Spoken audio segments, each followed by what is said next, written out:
আবার মাঠে ঘাটে যেটা রয়েছে সেইটাও সরকার নিয়েছে, সেইটাতে আমরা খানি পয়সা পাবো। সেইটাও খাবে, আইসি খাবে, বিডিও খাবে, পঞ্চায়েত প্রধান খাবে, মেম্বার খাবে। আর আমরা কি লেবুন চিপস চুষবো, ললিপপ চুষবো? বোলপুরের শিবপুর মৌজায় পিডিসিএল এর তেলের পাইপ নিয়ে যাওয়াকে কেন্দ্র করে জমির চাষিদের সঙ্গে পুলিশের বিবাদ। আর সেই বিবাদকে কেন্দ্র করে পুলিশের গাড়ি আটকে রেখে বিক্ষোভ গ্রামবাসীদের। দীর্ঘক্ষণ পর আরও পুলিশ কর্মী এসে উদ্ধার করলো পুলিশের গাড়ি ও অন্যান্য পুলিশ কর্মীদের। অভিযোগ, পিডিসিএল কে চাষিরা তাদের জমি দিয়েছে তেলের পাইপ নিয়ে যাওয়ার জন্য, কিন্তু এখনো পর্যন্ত চাষিরা তাদের জমি দেওয়ার যে আর্থিক ক্ষতিপূরণ তা কিন্তু পায়নি। এই জন্যই তারা পাইপ নিয়ে যেতে দেবে না বলে সমস্ত চাষিরা ঠিক করেছিলেন। মঙ্গলবার সন্ধে বোলপুর থানায় পুলিশ তাদেরই একজন চাষিকে বাড়ি থেকে থানায় নিয়ে যাওয়ার চেষ্টা করে। তখনই ক্ষেপে ওঠে গ্রামবাসীরা এবং পুলিশের গাড়ি সহ বেশ কিছু পুলিশ কর্মীকে দীর্ঘক্ষণ আটকে রেখে বিক্ষোভ দেখাতেও শুরু করে। বললাম যে ইস্যুকে তুলে নিয়েছে, আমির বাবু এসেছিল, ও তুলছে। তাহলে আমরা খবর পেলাম, ফোন করলো যে ইস্যুকে তুলে নিয়েছে।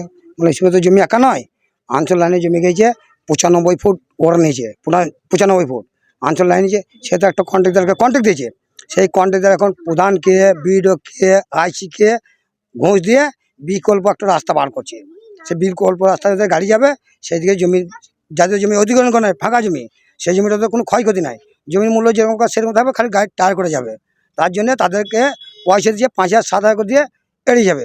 আর ইন্ডল অফিস থেকে যে শিবতলা ইন্ডল অফিস হয়েছে, সেইখান থেকে আমাদের নদীর ধার পর্যন্ত জমি আছে, সেই দিকে পাইপ লাইন 98 সাল থেকে আছে।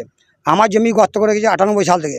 সেই সাল থেকে জমি তো ধানের বীজ তো বড়ো হয় না, ছোটো হয়, প্রতিদিন নষ্ট হয়ে যাবে। 98 সাল থেকে আমাকে কোনো গর্তটা মুজাইতে দেয় নাই, মুজাবো কী করে? আমি পয়সা কোথাও পাবো? একটা একটা করে মাটি নিয়ে ভরবো। তাহলে আমরা এটা ক্ষতিপূরণ চেয়েছিলাম, সেই কারণে পুলিশ তার জন্যে এই দলটাকে ভাঙবে।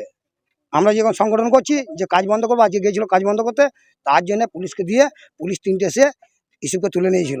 কোমরে হাত দিয়ে নামাজ পড়তে ছিল, কোমরে হাত দিয়ে তুলে নিয়েছিল। হ্যাঁ, তাহলে আমরা সব এলাম, গাড়িটাকে আটকিয়ে দিলাম যে ও চাষি দেখা নয়, চাষি তো সবারই, সবাইকে নিয়ে যান। আর সবাইকে বলুন আইসিকে, বলছি আইসি ডেকে পাঠিয়েছি, আইসি কাজকে এনে যাবো, আইসি আসবে আমাদের কাজকে, আইসি আসবে আমাদের কাজকে, আমরা জমি। তাহলে ওরা সরকারি মাইনে প্যাট বসে না, আমাদের খানিকটা জমি চাষিরা গরিব মানুষ পাবে, শিবপুর মৌজাতে নিয়ে নিলে। আবার মাঠে ঘাটে যেটা রয়েছে সেইটাও সরকার নিয়েছে, সেইটাতে আমরা খানিক পয়সা পাবো। সেইটাও খাবে, আইসি খাবে, বিডিও খাবে, পঞ্চায়েত প্রধান খাবে, মেম্বার খাবে। আর আমরা কি লেবুন চিপস চুষবো, ললিপপ চুষবো? আমাকে বলছিলেন যে থানায় যেতে হবে। তা আমি বললাম, স্যার আমি একা কেন যাবো, জমি তো আমার একা নয়। হ্যাঁ, এই আইএসএল থেকে আপনার নদীর ধার অব্দি 50 জন চাষি আছে। হ্যাঁ, তো 50 জনকে ডাকুন। বলছে না, আপনাকে একা ডাকছে। না, আমি যাবো না, আমাদের লয়ার মানা করেছে, বিকাশ রঞ্জন ভট্টাচার্য, যে না, কোনো থানা পুলিশ তুমি যেও না থানাতে। হ্যাঁ, যা ফাইসালা হবে ফিলতে হবে, চাষি সবাই টাকা পাবে। হ্যাঁ, তা ওই আইএসএল তো কন্ট্রাক্টরকে জমি টাকা দিয়েছে চাষিকে টাকা দেওয়ার জন্যে।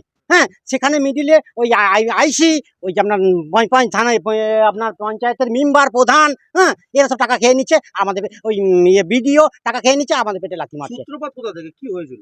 ওই আইএসএল এর নতুন একটা পাইপ নিয়ে যাবে। হ্যাঁ, ওই তেলের পাইপ আমার জমি থেকে নিয়ে যাবে। আমাদের বলছে ক্ষতিপূরণ টাকাটা আমাদেরকে দেন। 98 সালে যে অধিগ্রহণ করা হয়েছিল যে চাষিকে, হ্যাঁ, হ্যাঁ, ইয়ে থেকে আপনার থেকে আপনার আছে হলদিয়া থেকে বারো নিয়ে যাচ্ছে লাইন, আমাদের জমির উপর দিয়ে যাচ্ছে। আমরা দিতে রাজি আছি, না পাইপ নিয়ে যাক, কোনো অসুবিধা নেই, কিন্তু আমাদের ক্ষতিপূরণটা দেন। সে ক্ষতিপূরণ আমাদের দিচ্ছে না,